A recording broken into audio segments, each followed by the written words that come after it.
नमस्कार बच्चों, आज के इस लेक्चर में हम अध्ययन करेंगे स्विट्ज़रलैंड के संविधान के संबंध में।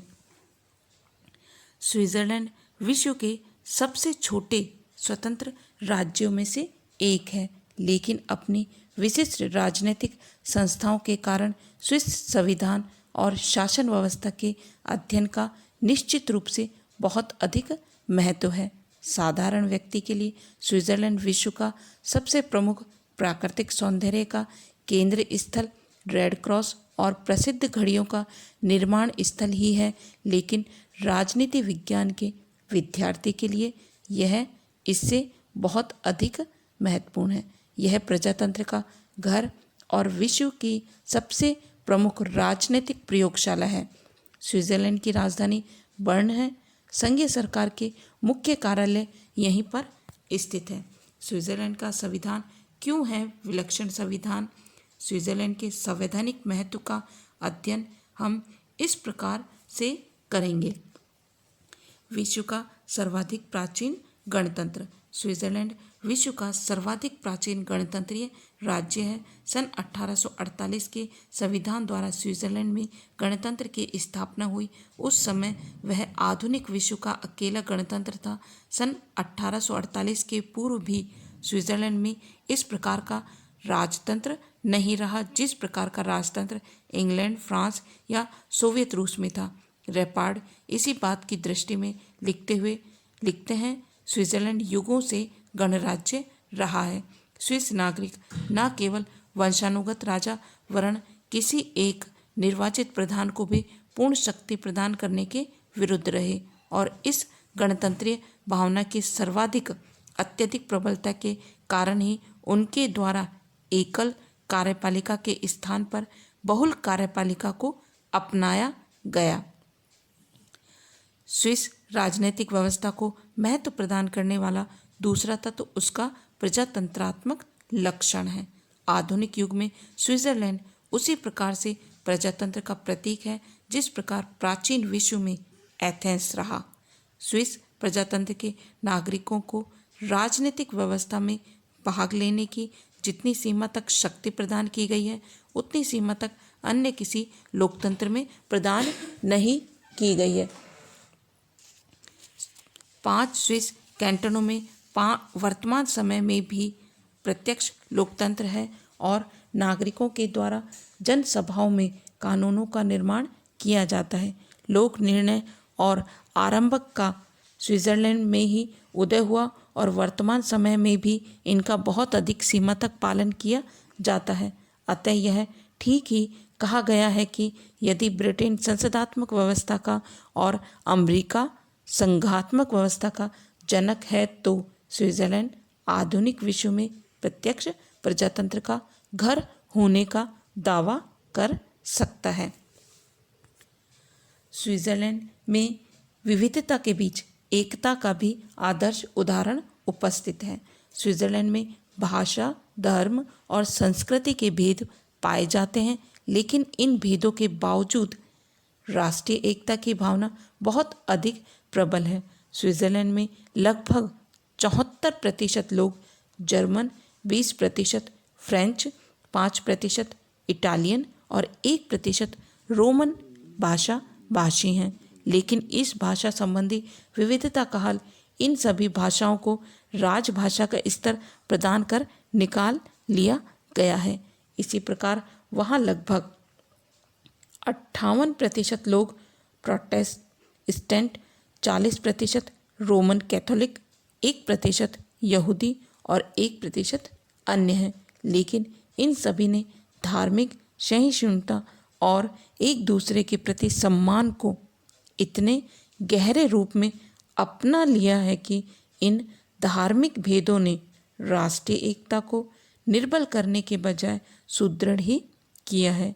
भाषाई और धार्मिक भेदों के कारण फूट उत्पन्न न होने का एक कारण यह भी है कि वहाँ एक ही धर्म के अनुयायियों की भाषाएं अनेक हैं और एक भाषा बोलने वाले लोग अनेक धर्मों के अनुयायी हैं। इसके अतिरिक्त कैंटनों की सीमाएं भी धर्म तथा भाषा के क्षेत्रों की सीमाओं से भिन्न हैं। इन सब के कारण धर्म, भाषा और क्षेत्रीयता के भेद प्रबल नहीं हो सके। स्विट्जरलैंड की विविधता में यह एकता भारत जैसे राज्यों के लिए तो एक उदाहरण है ही, सुदूर भविष्य में एक विश्व राज्य की स्थापना के लिए भी यह एक आदर्श बन सकता है। जॉन ब्राउन मैनसन ने इस संबंध में लिखा है कि भाषा तथा धर्म संबंधी स्पष्ट विविधता के होते हुए जिस कोटि की राष्ट्रीय एकता स्विट्जरलैंड में पाई जाती है, उसने अंतर्राष्ट्रीय मामलों के अनेक अध्ययनकर्ताओं का ध्यान अपनी ओर आकर्षित किया है।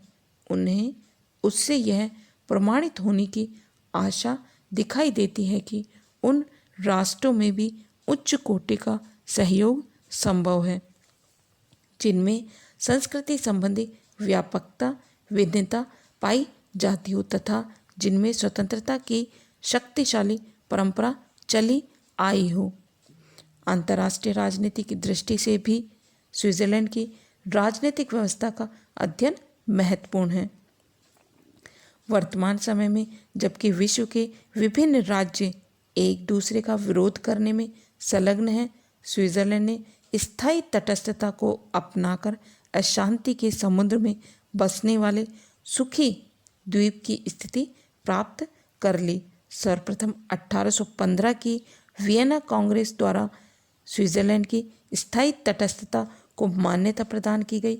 1919 की वर्साय संधि और उसके बाद के अन्य अंतर्राष्ट्रीय सम्मेलनों में स्विट्जरलैंड ने सदा इस बात पर बल दिया कि स्विट्जरलैंड को स्थायी रूप से एक तटस्थ राज्य घोषित किया जाए और सभी राज्यों ने स्विट्जरलैंड की इस स्थिति को स्वीकार किया। प्रथम महायुद्ध और द्वितीय महायुद्ध में स्विट्जरलैंड ने युद्धरत दोनों पक्षों के साथ समान संबंध बनाए रखे और हिटलर तथा मुसोलिनी ने भी उसकी तटस्थता को बना रहने दिया। अपनी इस तटस्थता की नीति के कारण ही स्विट्जरलैंड ने 2001 तक संयुक्त राष्ट्र संघ की सदस्यता भी प्राप्त नहीं की, क्योंकि संघ की सदस्यता सदस्य राज्यों को आक्रमणकारी राज्य का विरोध करने का दायित्व सौंपती है।